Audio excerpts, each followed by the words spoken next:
नमस्कार। India news in खबर में आपका स्वागत है। मध्य प्रदेश समेत 5 राज्यों में विधानसभा के चुनाव होने हैं। महज 1.5 महीना बचे हैं। मध्य प्रदेश वो प्रदेश है जहां पे 18 साल से बीजेपी की सरकार है। मामा शिवराज न जाने चुनाव के मौके पे कौन कौन सी योजनाएं घोषित कर रहे हैं लोगों को अट्रैक्ट करने के लिए। लेकिन इस बार लड़ाई बहुत भीषण होगी। लड़ाई तो पिछली बार भी भीषण हुई थी और कांग्रेस ने कड़ी टक्कर दी थी, सरकार भी बना ली थी, लेकिन बीच में हो गया दल बदल।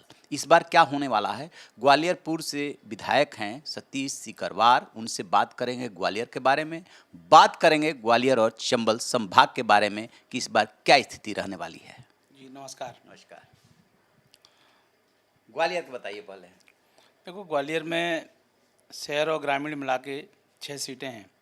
आज के समय कांग्रेस के पास 4 सीटें, 2 सीटें भारतीय जनता पार्टी के पास हैं।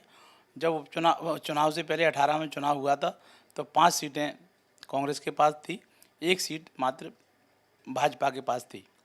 उपचुनाव में 1 सीट और भाजपा के पास चली गई तो भाजपा अब 2 हो गई और कांग्रेस 4 पे है। कुल मिलाकर ग्वालियर चंबल संभाग में 34 सीटें हैं। उसमें ग्वालियर ज़िले में 6 सीटें हैं।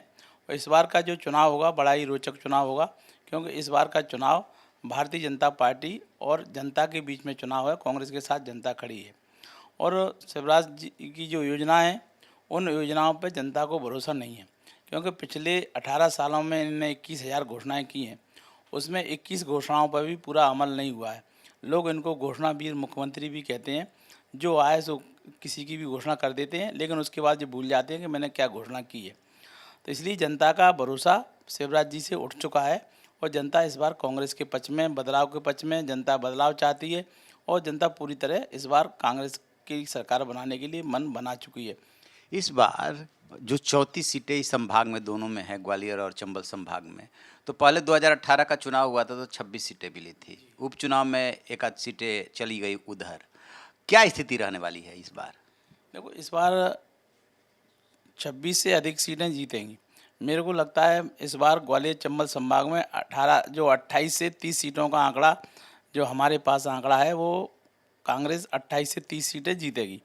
और कांग्रेस प्रयास कर रही है कि पूरी की पूरी 34 सीटें जीतें और इसलिए पूरी पार्टी आज बूथ स्तर पर, मंडल और सेक्टर स्तर पर और ब्लॉक स्तर पर पूरी तरह काम कर रही है, ज़मीनी काम कर रही है।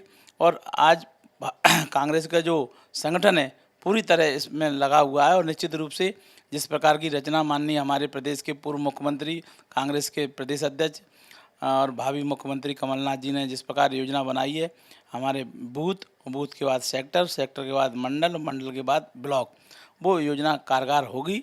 और इस बार मध्य प्रदेश में और ग्वालियर चंबल संभाग में 34 में से लगभग 28 से 30 सीटें कांग्रेस पार्टी जीतेगी। तो चुनाव जो विधानसभा का होगा, कमलनाथ के चेहरे पे होगा या राहुल गांधी के चेहरे पे होगा?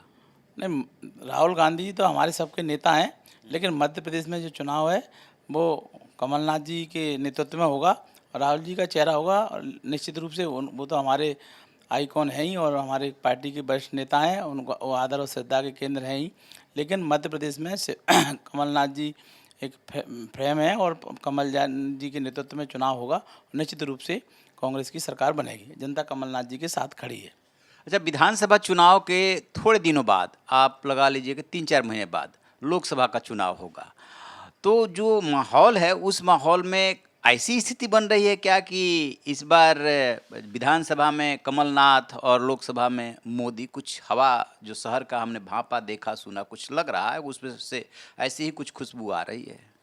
अभी लोकसभा की चुनाव 5-6 महीने के विधानसभा चुनाव के बाद होगा, ये बात सही है। लेकिन आने वाले समय में क्या स्थिति बनेगी, क्या परिस्थिति बनेगी, वो पूरे देश का चुनाव है। उसके बारे में पूरे देश में क्या स्थिति है उसकी जानकारी मुझे ज़्यादा नहीं है। लेकिन मध्य प्रदेश में पहले से बेहतर होगा। अभी मध्य प्रदेश में सिर्फ 1 लोकसभा सीट कांग्रेस के पास है, लेकिन आने वाले समय में इस बार से जो 2024 का चुनाव होगा मध्य प्रदेश में पहले से बेहतर स्थिति में लोकसभा में भी कांग्रेस पार्टी रहने वाली है। ये स्थिति में है।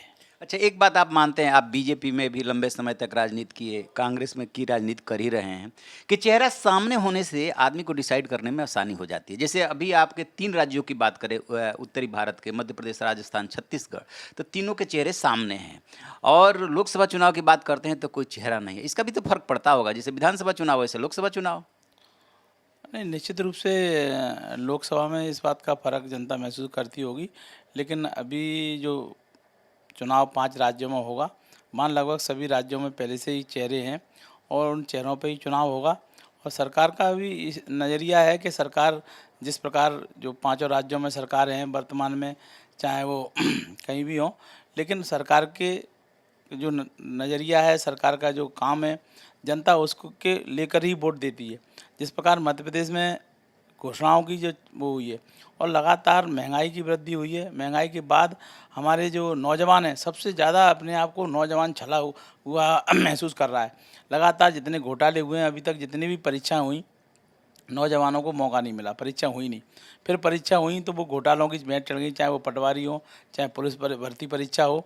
लगातार जिस प्रकार मध्य प्रदेश में घोटालों की सरकार है, तो आम आदमी का अब मन पूरी तरह इस सरकार से भर चुका है।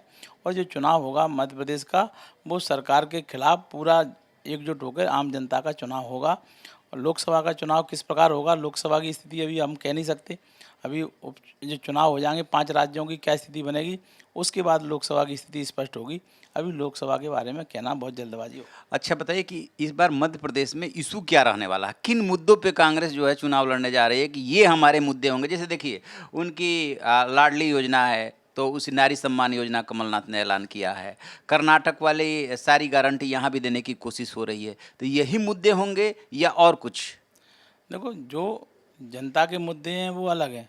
कमलनाथ जी ने अपनी घोषणाएं की हैं, वो तो उन्होंने गारंटी दी है कि हम 500 रुपये में सिलेंडर देंगे, किसानों के कर्जे माफ़ करेंगे, किसानों को 5 हॉर्स पावर तक का कनेक्शन मुफ्त में दिया जाएगा, उन मुफ्त उनको कनेक्शन दिया जाएगा।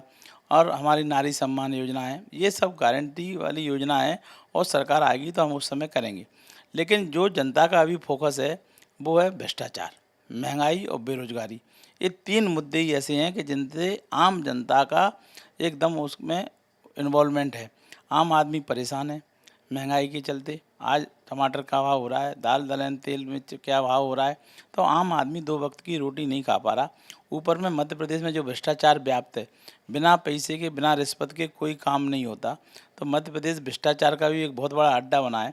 दूसरी तरफ हमारे नौनिहालों का, नौजवानों का पढ़ लिखने के बाद लाखों रुपया, आज डिग्री हासिल करने के बाद, फीस देने के बाद पढ़ के आते हैं तो बेरोजगार की स्थिति में हो रहे हैं, या तो डिप्रेशन में जा रहे हैं या आत्महत्या करने की स्थिति में आ रहे हैं। तो एक बेरोजगारी की समस्या, ये 3 मुद्दे ही ऐसे हैं कि इन पे जनता विशेष रूप से, इनका जनता का फोकस इसी पे है और मध्य प्रदेश का चुनाव इसी पे चुनाव होगा। चलिए, तो ये थे सतीश सिकरवार जी, जिनका मानना है कि 2018 में जो सब 26 सीटें कांग्रेस को मिली थी वो इस बार बढ़ने जा रही है। लोकसभा में भी फर्क पड़ेगा। ये चुनाव है, दावे किए जाते हैं, कार्यकर्ताओं का मनोबल बढ़ाया जाता है, लेकिन एक बात तो तय मानिएगा कि मध्य प्रदेश का चुनाव इस बार पिछली बार से बहुत अलग होगा।